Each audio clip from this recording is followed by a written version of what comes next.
Hello everyone, welcome to YK Reviews. For today we're going to be talking about Netflix The Kitchen, directed by Daniel Kaluuya. Is this worth your time? Let's get straight into it here.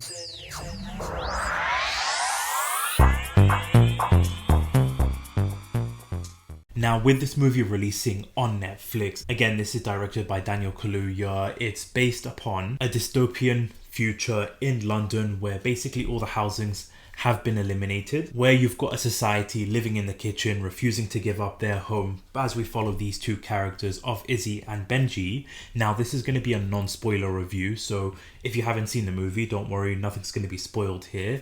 But also, if you have seen the movie, let me know your thoughts in the comment section down below. If you enjoyed it, if you are a fan of it, and also if you are new to the channel, we are trying to hit that goal of 400 subscribers. So if you do like these types of videos, we do movie reviews, series reviews, along with some weekly entertainment news video that's going to be coming out in the next 24 hours. So if you do like that type of content, definitely consider hitting that subscribe button, smashing that like button, sharing the video, hitting that notification, all that YouTube stuff. So I do appreciate all of that. But again, as we're getting into this movie here, we're going to start off with the good, then move on to the negative, and again, if it's worth your time here. And for me, I'll be completely honest with you, with this type of movie, I wasn't expecting some big action set pieces or anything like that.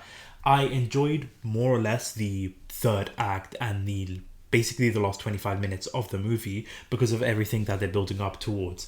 With the movie, the way they kick things off with this, like I said, this dystopian future, this world building that they're doing, they're showing you right off the bat this different type of society that you have got, where you've got the kitchen, this location which is called the kitchen, versus like the rest of London, and just again like how they're showing this world with the cinematography, with like even the drone shots, and you see whereas in the kitchen you've got like police drones in there, it's sort of run down, it's not as high-end high society, you haven't got like condos or like these expensive buildings in there, it's like this typical flats that you'll see in London.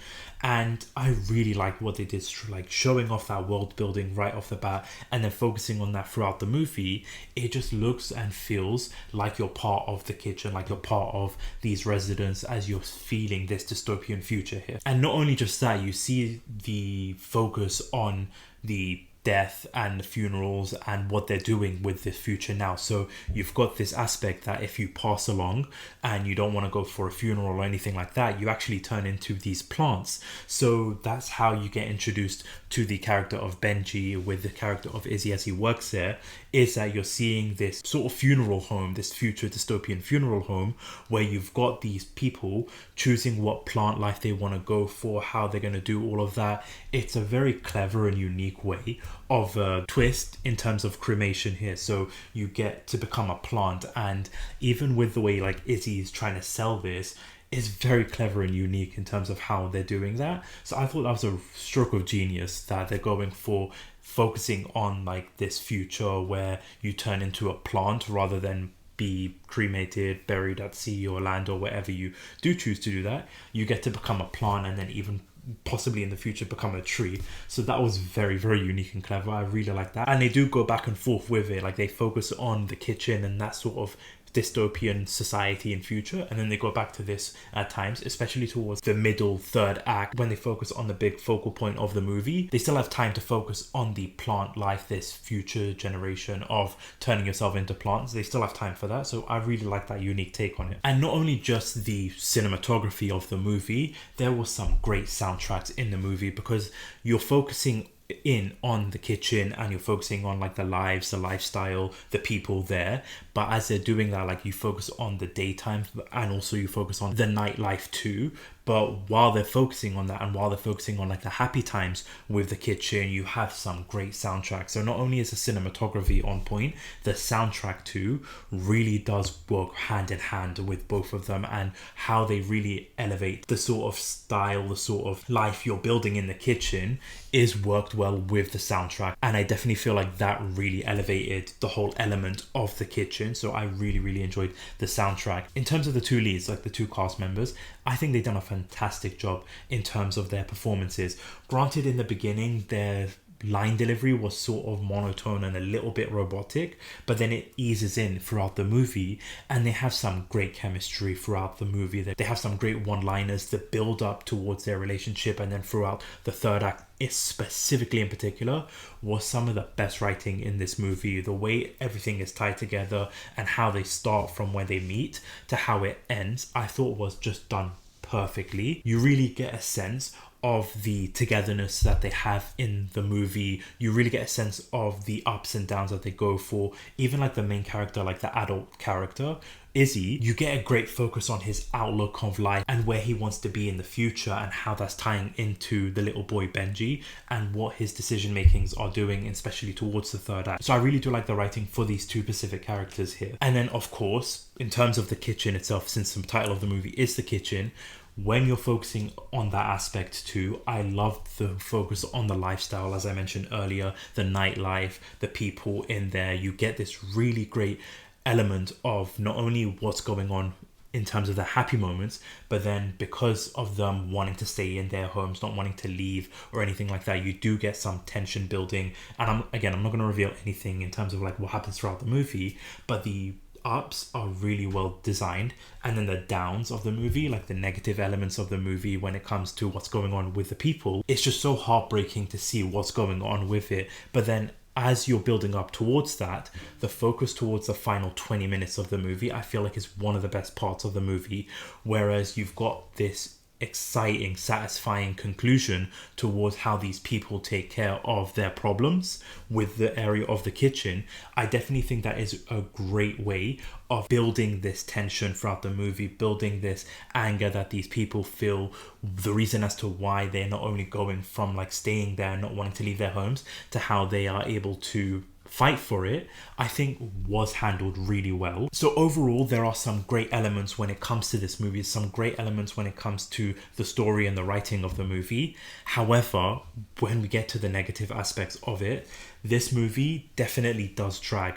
The movie comes in around an hour and 40 minutes overall, an hour and 43 minutes roughly before the credits start rolling, and you can definitely feel it at times because it is a very slow build up towards the movie. Like the first half of the movie, you're just focusing in on the two main leads of the character. So you're focusing in on Izi and Benji, but not really much is happening throughout the movie. So you're focusing in on their day-to-day lives, what's going on with them and how they're living in the kitchen, but not much is really happening in the first, I would say, 40 minutes. It's just sort of them focusing in on the two of them and their day-to-day lives, as I mentioned. So as the movie is like progressing, you're just waiting for the movie to kick off, you're waiting for the movie to push on, but it's a long wait for that. So if you're somebody that is not a fan of like these slow build-up movies where movies don't have a focal point, you're going to be a little bit frustrated with this movie. Now obviously this isn't going to be some big action set piece or anything like that. It is a front and center focal point of the kitchen, like this society that they're living in,